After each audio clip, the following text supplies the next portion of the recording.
Assalamualaikum warahmatullahi wabarakatuh.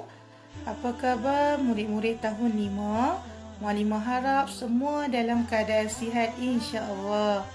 Baik, pada hari ini kita akan belajar sirah bersama dengan Muallimah Adila.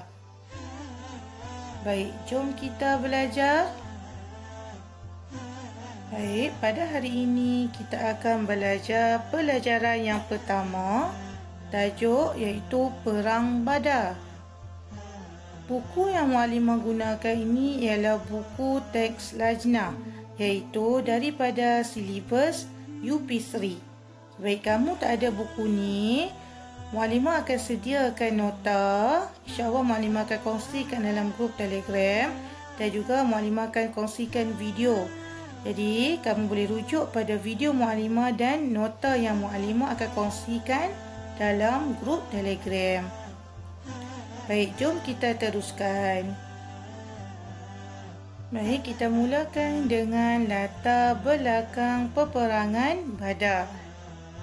Seperti yang kamu lihat, Muallimah ada tunjukkan peta. Peta ini menunjukkan di mana terletaknya peperangan Badar. Peperangan Badar terletak di lembah di antara Mekah dan Madinah. Peperangan Badar merupakan peperangan yang berlaku di antara orang-orang Islam dengan orang kafir Quraisy. Berlaku pada 17 Ramadan tahun kedua Hijrah. Baik, sebelum Muallimah ceritakan dengan lebih lanjut tentang peperangan Badar, kita perlu tahu dahulu apakah sebab berlakunya peperangan. Seperti yang Muallimah bagi tahu tadi, peperangan ini berlaku di antara orang-orang Islam dan juga orang kafir Quraisy. Seperti yang kamu lihat, Muallimah dah bahagikan kepada dua sebab, iaitu sebab di sebelah pihak orang Islam dan juga sebab daripada orang kafir. Kita mulakan sebab daripada orang Islam dahulu. Yang pertama, orang-orang Islam ingin mendapatkan semula harta orang Islam yang telah dirampas. Baik, harta orang Islam telah dirampas oleh musyrikin Mekah. Dan harta ini kepunyaan kaum Muhajirin. Apakah maksud Muhajirin? Muhajirin ialah penduduk asal Mekah yang pergi berhijrah ke Madinah. Ini kita sebut sebagai Muhajirin. Dan yang kedua, orang-orang Islam ingin melemahkan ekonomi musuh Islam. Jadi sebab inilah telah diketahui oleh Abu Sufyan. Yang ketiga, orang-orang Islam ingin mengembangkan Islam. Baik, kita pergi kepada sebab-sebab orang kafir. Yang pertama, penghijrahan kaum muslimin ke Madinah telah membuatkan kaum musyrikin berasa takut dan berusaha untuk menghapuskan kaum muslimin. Tujuan mereka ialah supaya kaum muslimin tidak lagi menghina atau mencela Tuhan-Tuhan mereka. Oleh kerana mereka telah melihat kehidupan kaum muslimin di Madinah semakin stabil dan ajaran Islam semakin pesat berkembang. Baik, sebab yang kedua ialah mereka berusaha menyelamatkan harta perniagaan mereka daripada dirampas oleh kaum muslimin. Yang ni seperti yang Muallimah tunjuk sebab orang Islam itulah. Mereka takut orang Islam ingin melemahkan ekonomi mereka.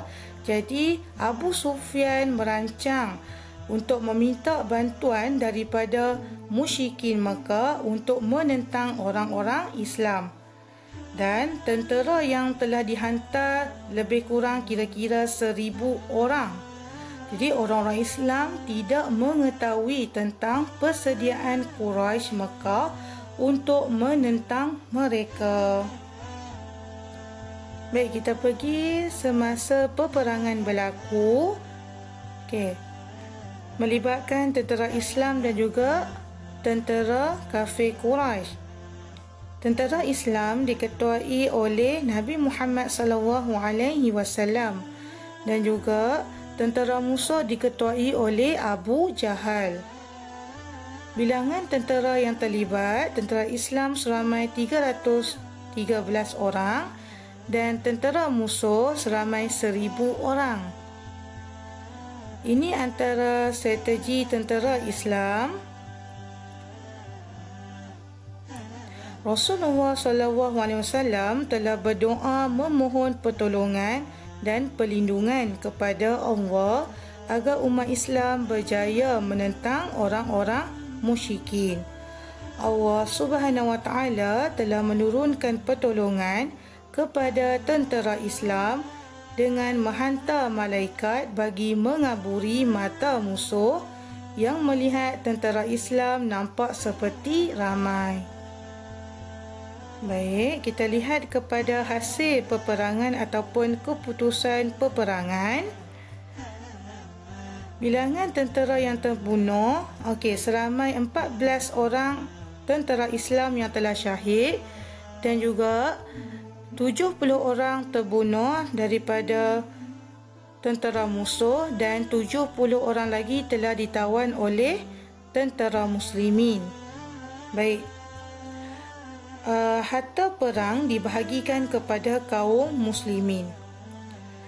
Tawanan musyrikin Mekah dikenakan bayaran wang tebusan mengikut kadar kemampuan masing-masing.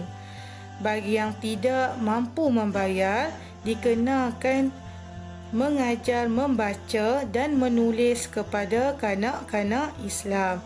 Ini antara hasil ataupun keputusan daripada peperangan Badar. Baik, kita lihat kesan peperangan. Kesan peperangan yang pertama, kemenangan tentera Islam dalam peperangan Badar menjadikan kedudukan negara Islam semakin bertambah kuat dan mantap. Orang yang memeluk Islam di Madinah juga semakin bertambah ramai. Yang kedua, orang-orang Quraisy Mekah meratapi kegagalan dan kematian kaum keluarga mereka dalam peperangan tersebut.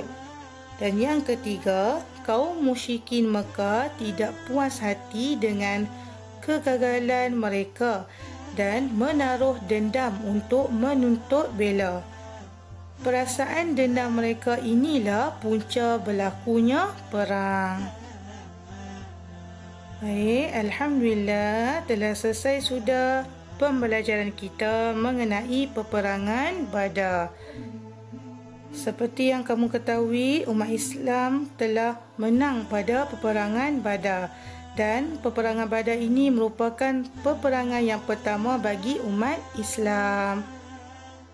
Baik, semoga kamu faham apa yang Mukadimah sampaikan dan ambil iktibar daripada peperangan tersebut.